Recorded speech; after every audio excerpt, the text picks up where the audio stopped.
প্রিয় দর্শক, আসসালামু আলাইকুম। আজকের রেসিপি পর্বে আপনাদের জন্য থাকছে চিকেন চাপ। তো ঘরোয়া পদ্ধতিতে কিভাবে আমি চিকেন চাপটা তৈরি করি চলুন দেখে নেওয়া যাক। তার জন্য প্রথমেই আমি মুরগির বুকের অংশটা নিয়েছি, এভাবে 2 পিস কেটে এভাবে রেডি করেছি, ধুয়ে পরিষ্কার করে নিয়েছি। এখন এই মুরগির অংশটা প্রস্তুত করতে হবে চিকেন চাপের জন্য। তার জন্য একটা পরিষ্কার পলিথিন দিয়ে এভাবে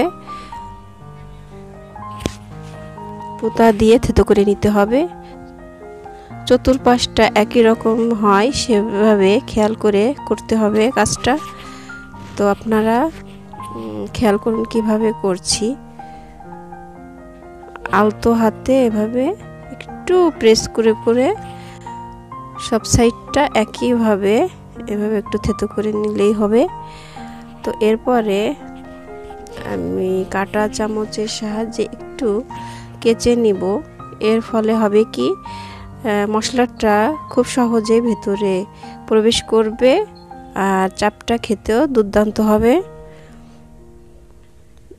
অল্প সময়ে চিকেনটা সিদ্ধ হয়ে যাবে এভাবে প্রস্তুত করে নিলে।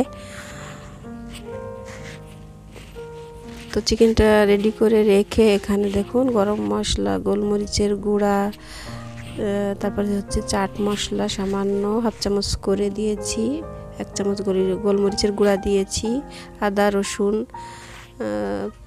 পেস্ট অ্যাড করলাম। তারপর এখানে হচ্ছে জিরার পেস্ট আর হচ্ছে সরিষার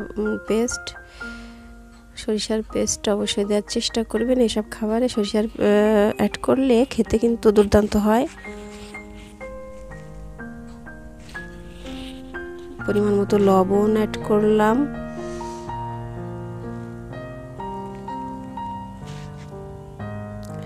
তো এখন সয়া সস অ্যাড করছি। সরিষার তেল অ্যাড করে সুন্দর করে মেখে নিতে হবে সবগুলো উপকরণ। মরিচের গুঁড়া, শুকনা মরিচের গুঁড়া অ্যাড করে দিলাম।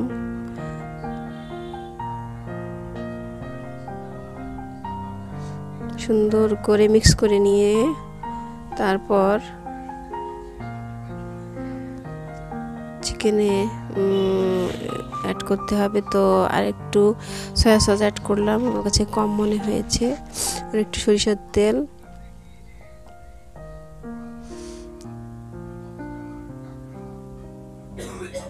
তো হাত দিয়ে সুন্দর করে মেখে তারপরে দেখুন চিকেনটার সাথে এভাবে মশলা হাত দিয়ে সুন্দর করে চতুর্পাশ মেখে নিতে হবে। কিভাবে করছি খেয়াল করুন। সুন্দর করে এপিট ওপিট করে নিতে হবে যাতে মশলাটা চিকেনের সাথে খুব ভালোভাবে মিক্স হয়ে যায়, ভিতরে ঢুকতে পারে। তো দুটি অংশ একইভাবে করে নিচ্ছি। তো দেখুন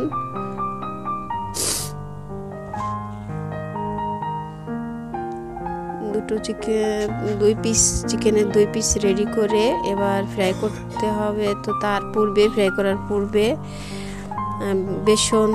উপরে বেসনের মেখে নিতে হবে, যাতে বেসন দিয়ে আমি কোট করে নিচ্ছি। এভাবে করার ফলে ভেতরের মশলাটা আলাদা হতে পারবে না। তো এভাবে করে আধা ঘন্টা রেখে দিলে তারপরে ভেজে নিতে হবে। রেখে দেওয়ার পরে বা তার থেকে যদি বেশি রাখা যায় তাহলে আরও ভালো হয়। তবে আমি যেহেতু এখনই ভেজে নিব, ওই জন্য আধা ঘন্টা এভাবে রেখে দিব। চিকেনের দুটো অংশই এভাবে করে আধা ঘন্টা রেস্টে রেখে দিতে হবে, তারপর ভাজতে হবে। আর ঝেড়ে নিলাম, এভাবে একটু ঝেড়ে নিতে হবে উপরের বেসনটা। দেখুন একইভাবে দুটোই করে নিলাম। নেওয়ার পরে তেলটা গরম করে ভেজে নিচ্ছি।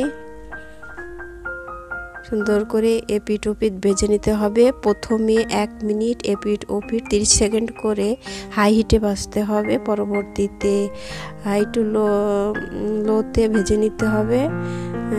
এভাবে করলে প্রথমে মাংসটা প্রায় ভালো হবে এবং পরবর্তীতে সিদ্ধ হওয়ার জন্য অল্প আঁচে ভেজে নামিয়ে নিতে হবে। দেখুন সিদ্ধ হয়ে গেছে, আমি চেক করে নামিয়ে নিয়েছি।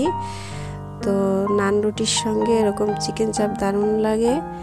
নান রুটি তৈরি করে নিয়েছি, দেখুন ভেতরটা কেমন হয়েছে আপনাদের সাথে একটু শেয়ার করছি। তো আমার এই রেসিপিটা ভালো লাগলে প্লিজ লাইক কমেন্ট এবং শেয়ার করবেন। বাসায় অবশ্যই তৈরি করে খাবেন।